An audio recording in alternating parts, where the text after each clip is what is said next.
گدی کی طرف سے جانور کو ذبح کرنا، یہ حصے کی طرف سے، گردن کی طرف سے، اوپر کے حصے سے،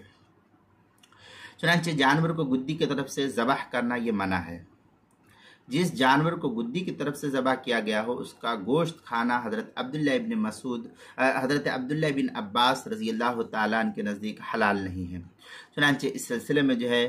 فتاوی ہند کے اندر وَإِذَا ذَبَحَ الشَّاةَ مِن قَبْلِ الْقَفَا فَإِن قُطِعَ الْكَثْرُ مِنْ هَذِهِ الْأَشْيَاءِ قَبْلَ أَن تَمُوتَ حِلَّتْ وَإِن مَاتَتْ قَبْلَ قُطِعَ الْأَكْثَرُ مِنْ هَذِهِ الْأَشْيَاءِ۔ اس طریقے کی عبارت جو ہے فتاوی ہندیہ جلد نمبر 5 صفحہ نمبر 287 کتاب الذبائح الباب الاول اور مکتبہ رشیدیہ کا چھپا ہوا نسخہ، البحر الرائق جلد نمبر 8 صفحہ نمبر 170 جو کتاب الذبائح جو HM سعید کراچی کا چھپا ہوا نسخہ اس کے اندر۔ اسی طریقے سے قربانی کے مسائل کا انسائکلوپیڈیا اس کے حروف تہجی گاف عنوان ہے گدی کی طرف سے ذبح کرنا، صفحہ نمبر 144 پر اس کو نقل کیا گیا ہے۔